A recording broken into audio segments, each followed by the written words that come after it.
अस्सलामुअलैकुम नाजरीन, मैं हूं अमार बिन आज़म और आप इस वक्त मुझे देख रहे हैं मेरे यूट्यूब चैनल STN RYK के ऊपर। व्यूअर्स, आज जो शख्सियत हमारे साथ मौजूद हैं वो रहीम यार खान में किसी भी तारुफ की मोहताज नहीं। 8 फरवरी के बाद उनका जो एक और तारुफ बना है वो इमरान खान का सिपाही होने का बना है। और एक जो 8 फरवरी का इलेक्शन पाकिस्तान के अंदर हुआ, ये पाकिस्तान तहरीक इंसाफ के वर्कर्स के लिए और जो उनके कैंडिडेट्स थे उनके लिए एक बहुत बड़ी आजमाइश थी। और तकरीबन जितने भी पाकिस्तान तहरीक इंसाफ के उम्मीदवार थे वो इस आजमाइश के ऊपर पूरा उतरे और आज अवाम के कटहरे में हमारे साथ मौजूद हैं जो रहीम यार खान से मौजूदा MPA हैं जाम अमानुल्लाह साहब। हम इनको वेलकम करते हैं अपने स्टूडियो में आज के शो में। और अवाम का कटहरा तो ये ऑलरेडी फतह कर चुके हैं, इनके साथ तफसीली इंशाल्लाह ताला गुफ्तगू करेंगे।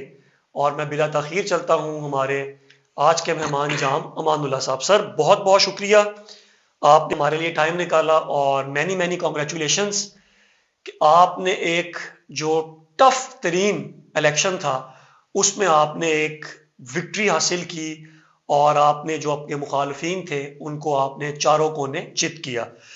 जाम साहब, पहली दफा MPA मुंतखब हुए, थोड़ा सा अपने बारे में बताएं और अपने व्यूज दें कि ये कैसा इलेक्शन था और आपने इसके अंदर विक्ट्री कैसे हासिल की। बिस्मिल्लाहिर्रहमानिर्रहीम। पहले तो आपका बहुत बहुत शुक्रिया मुबारकबाद का और यहाँ मदऊ करने का। तो दूसरी बात ये कि ये इलेक्शन तो हमने इमरान खान के नज़रिए पे लड़ा है और हमारा इमरान खान का जैसे कहा जाता था कि इनको कैंडिडेट नहीं मिलेंगे, इनको तजवीज़ तईद कुनंदा नहीं मिलेंगे, तो वो हमें बड़ा अजीब सा लगता था, बहुत बुरा लगता था जब लोग ये बातें करते थे।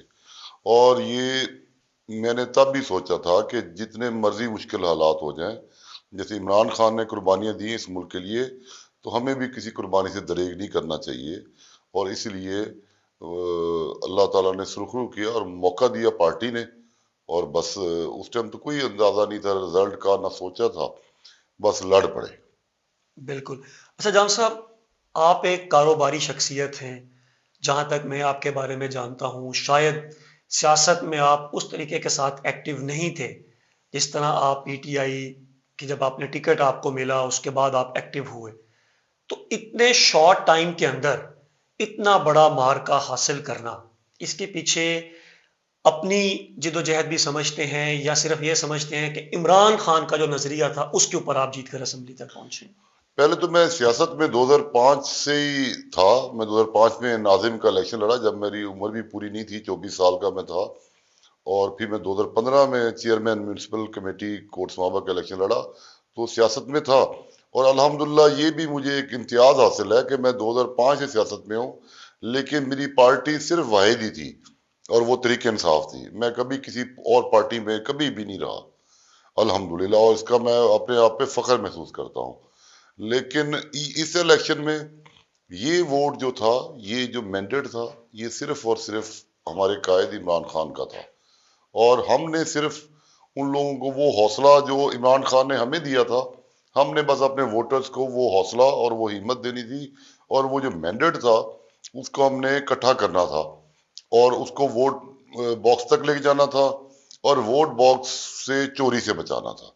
हमारा सिर्फ इतना काम था। बाकी मेहनत कंपेन इमरान खान साहब 25 साल से कर रहे थे और वो ऑलरेडी लोगों के दिलों में घर, जैसे अल्लाह ताला कुरान पाक में फरमाते हैं कि मैं दिल फेर देता हूँ, तो अल्लाह ताला ने ऑलरेडी दिल फेर दिए थे, सिर्फ हमें हौसला करना था। बिल्कुल।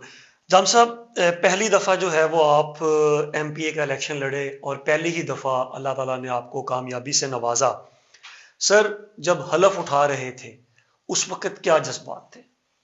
उस टाइम जी मेरे ऊपर कुरान पाक की बहुत प्यारी प्यारी आयतें लिखी हुई थी असेंबली हॉल में, और मैं सिर्फ और सिर्फ अल्लाह का फजल और अल्लाह का करम देख रहा था कि अल्लाह जब फजल करने पे आए, अल्लाह जब करम करने पे आए, तो अल्लाह ताला जैसे कुरान पाक में सूरत आले इमरान में फरमाते हैं, मेरी बड़ी फेवरेट आयत है 22 और 23 नंबर, कुलिल्लाहुम्मा मालिकुल मुल्का तूतियुल मुल्का मन तशाओ, कि ये जितनी सल्तनतें हैं ना ये मेरी हैं, बेशक। उसका मालिक सिर्फ और सिर्फ मैं हूं, जिसे चाहूं ले लूं और जिसे चाहूं छीन लूं।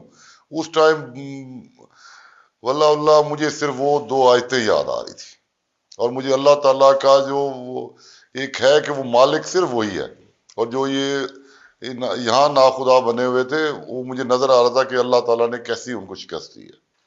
आपकी जो प्रायोरिटी है वो अपने हलके के लिए, मैं जरा उसके ऊपर आना चाह रहा हूं कि आपकी प्रायोरिटी क्या है और उसको आप किस तरीके के साथ मैनेज करेंगे, ऑल दो कि आपकी पंजाब में गवर्नमेंट नहीं है। देखिए जी, हम ऑल्दो हमारी गवर्नमेंट नहीं है, लेकिन हम अपने हलके के लिए ऑलरेडी हमने एक पूरा एक सेटअप तैयार किया है, ठीक है। जिस पे काम जारी है ठीक कि है। हम अपोजिशन में बैठ के अपने हलके की आवाम की खिदमत कैसे कर सकते हैं। ठीक है। उसके लिए हमने कुछ 13 पॉइंट का एजेंडा बनाया, जिसके लिए हम एक फलाही एक फाउंडेशन बना रहे हैं ठीक है। अपने हलके के लिए, जो हलके की आवाम के लिए काम करेगी। उसमें सबसे बड़ा जो है वो स्कूलों की अपग्रेडेशन है, ठीक है। वो हम करवा सकते हैं। हम अपोजिशन में रह के असेंबली में आवाज उठा के लोगों उनको सेक्रेटरीज को, स्पीकर को, मिनिस्टर्स को हम ये बावर करा सकते हैं कि ये हमारी जरूरत है, हम अपग्रेड करें। तो दूसरा जो अहम इशू है वो ये है कि यहाँ कोई तरबियती मराकज जैसे सिलाई सेंटर या कोई ऐसी चीजें नहीं है जहाँ हमारी बच्चियां हमारी बहनें कोई हुनर सीख सकें। ठीक है। और यहाँ गुर्बत में अगर दो चीजें मेरे हल्के में हो जाए कि ये तरबियाती मराकज बन जाए और आईटी सेंटर्स बन जाए। ठीक है। अब आप बेहतर जानते हैं कि अगर एक आईटी सेंटर का जो बच्चा है, अगर उसको 6 महीने 8 महीने अच्छी ट्रेनिंग दी जाए तो वो कम से कम 50,000 लाख रुपए कमाने के काबिल हो जाता है। ठीक है। अगर हमारी हुकूमत नहीं है तो हम इस चीज पे काम करेंगे कि हम इन बच्चों को हुनर सिखाएं, आईटी का, बच्चियों को दूसरा हुनर सिलाई कढ़ाई और बहुत हुनर है। ये आप देखिए हमारा मुल्क, हमसाया मुल्क बांग्लादेश, वो देखिए कहाँ से कहाँ पहुंच गया है। और दूसरा हम आपस में एक ऐसी कमेटीज बना रहे हैं जो आपस में एक दूसरे को कर्जे हंसना और बगैर सबूत के हम एक दूसरे से जो हमारे खाते पीते दोस्त हैं उनसे लेके दूसरे लोगों को हम अपनी गारंटी पे कोई कर्ज देंगे ताकि वो छोटे जो माइक्रो बिजनेसेस हैं वो स्टार्ट कर सकें। बिल्कुल ठीक है। अच्छा जान साहब, लॉ एंड ऑर्डर की बात करें, आज दोपहर को भी आप गालिबान एक एहतजाज के ऊपर थे। कुछ सालों से रहीम यार खान के अंदर लॉ एंड ऑर्डर की जो सिचुएशन है वो काफ़ी ज़्यादा डिस्टरबेंस की तरफ जा रही है। तो क्योंकि इस वक्त रहीम यार खान जो है वो अक्सरियत तहरीक इंसाफ की नुमाइंदगी है, तो आप लोगों के जो आपस में कुछ कोऑर्डिनेशन ऐसी हुई है कि आप लोग इधर बैठ के इस चीज़ के ऊपर कुछ आवाज़ उठाएं, जिस तरह डकैतियाँ और मोबाइल स्नैचिंग, ये चीज़ें बड़ी आम होती जा रही हैं, इसके ऊपर कुछ आप लोगों ने लाहे अमल तैयार किया है? देखिए जी, हमारी पुलिस तो बेचारी बेबस है। पिछले 2 साल से उनको सिर्फ इस काम पे लगाया हुआ था कि उन्होंने हमें कैसे को तंग करना है। वो पूरे 100 बंदे, 200 बंदे हमारे घरों के बाहर तैनात थे, जैसे हम छोटू गैंग के कोई सरगना है। सारा पुलिस की जो एफिशिएंसी थी वो सिर्फ हम गरीबों पे, पीटीआई के हमारे वर्कर्स पीटीआई पे। वर्कर्स पे, उनकी सब कुछ इसी पे लगता था। उन्होंने ना चोट देखे हैं ना डकेट देखे हैं, और ना उन पर टाइम था, क्योंकि उनकी फर्स्ट प्रायोरिटी हम थे। तो अब मैं उम्मीद करता हूँ जिली पुलिस से कि भी अब हमारी जान छोड़ें, और जो असल जो है, जो यहाँ वारदातें बढ़ती जा रही हैं, चोरी डकैतियां बढ़ती बढ़ती जा रही हैं। अब इलेक्शन के बाद मैं आपको बता रहा हूँ, इलेक्शन के बाद जो म्यूनसिपल कमेटी जहर पी रहा है उसकी हदूद में इलेक्शन को कितने भी महीना नहीं हुआ, इसके कम से कम 100 प्लस डकैतियां हो चुकी हैं, और चोरियों की तो अनगिनत है। और इधर देखेंगे कुछ दिन पहले ही हमारे करीब से ही शहर के वस्त से गाड़ियां चोरी हो रही हैं। ये इसलिए था कि पुलिस की तवज्जो ही नहीं थी इस साइड पे, उनकी सारी तवज्जो इंतजामिया ने हमारी तरफ कराई हुई थी। अब मेरी इल्तमास है कि इसको, हमारा पुरअमन शहर है, इसको पुरअमन रहने दें। लोग यहाँ दूर दूर से बलोचिस्तान सिंध से यहाँ रहने आते हैं कि यार ये बच्चों के रहने के लिए अच्छा शहर है। अगर इनको भी हम सिंध और बलोचिस्तान ही बना देंगे तो भैया हमारे पास कौन आएगा। बिल्कुल ठीक है। अच्छा जान साहब, अब मैं आता हूँ आपके जो पार्टी के चेयरमैन हैं इमरान खान, उनकी तरफ। उन्होंने नौजवानों को एक नई सोच दी, जिसका रिजल्ट जो है वो पूरी पाकिस्तानी अवाम ने देखा।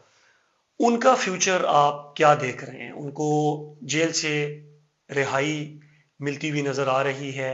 फ्यूचर थोड़ा सा उनका बताएं कि आपके नजरिए में या आपके नजदीक क्या हो सकता है?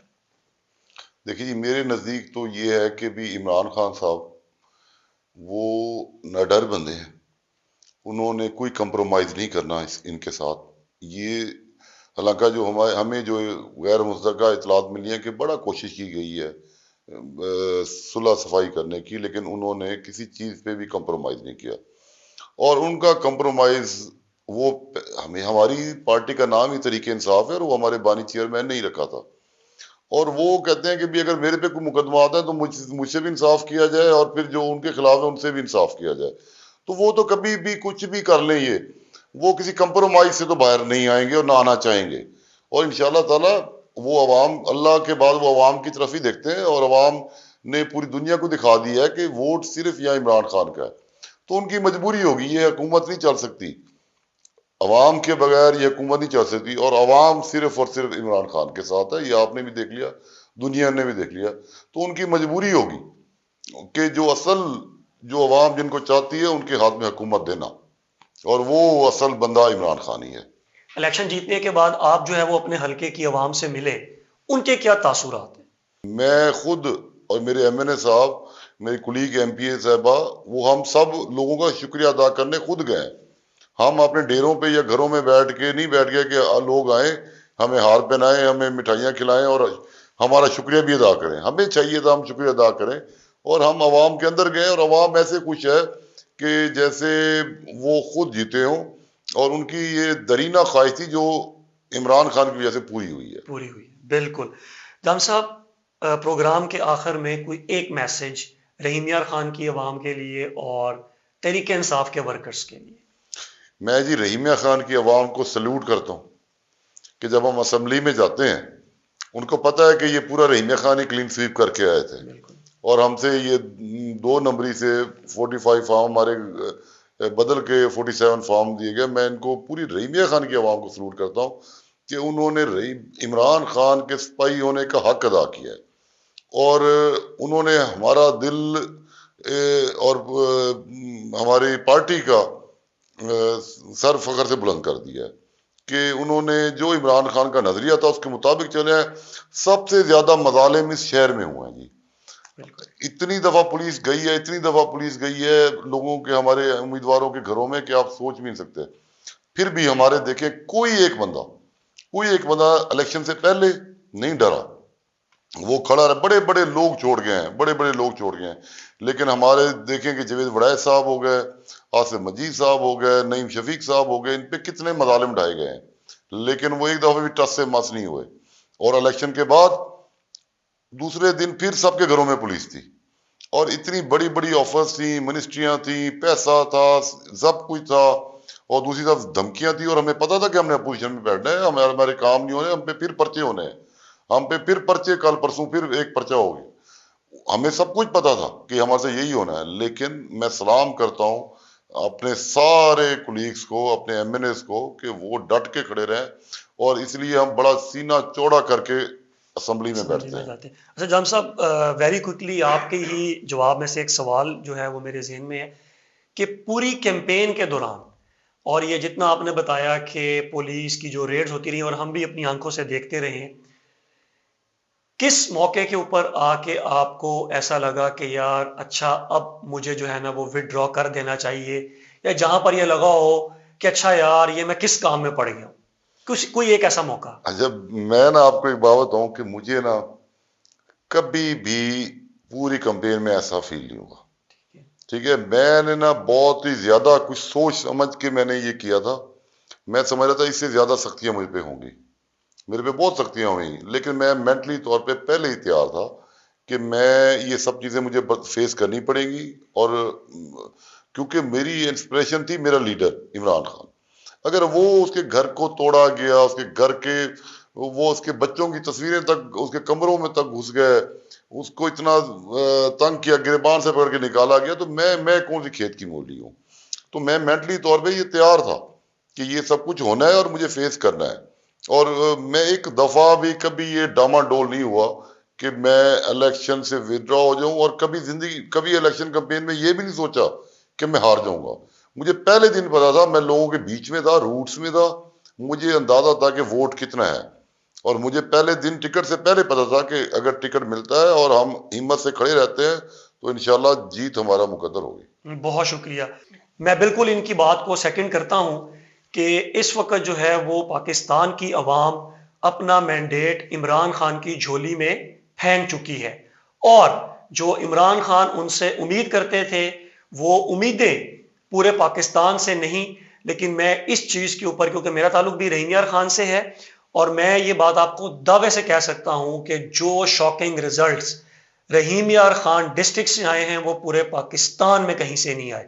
और इतने मजालिम होने के बावजूद, पुलिस की रेड्स होने के बावजूद, ये लोग सीसा पिलाई दीवार बन के खड़े रहे और अल्लाह ताला ने इनको कामयाबी अता फरमाई। वीडियो के आखिर में मैं तमाम जो हमारे पाकिस्तान के स्टेक होल्डर्स हैं, जो इदारे हैं जो पाकिस्तान को कंट्रोल करते हैं, उनसे भी रिक्वेस्ट है कि अब आपको भी सही मानों में सोचना है कि पाकिस्तान की अवाम जिसको चाहे मुंतखब करे, और आपको और अवाम को और तमाम इदारों को उसके मैंडेट का एहतराम करना चाहिए। और वो दिन दूर नहीं है कि जब सही मानों में पाकिस्तान के ऊपर कानून की, आइन की और पाकिस्तान की अवाम की हुक्मरानी होगी। इस वीडियो को आप मैक्सिमम शेयर करें और वीडियो को प्रमोट करें। कमेंट सेक्शन में अपनी राय का भी इजहार जरूर किया करें। मुझे मेरी टीम के हमरा नेक्स्ट वीडियो तक के लिए इजाजत दें। पाकिस्तान जिंदाबाद।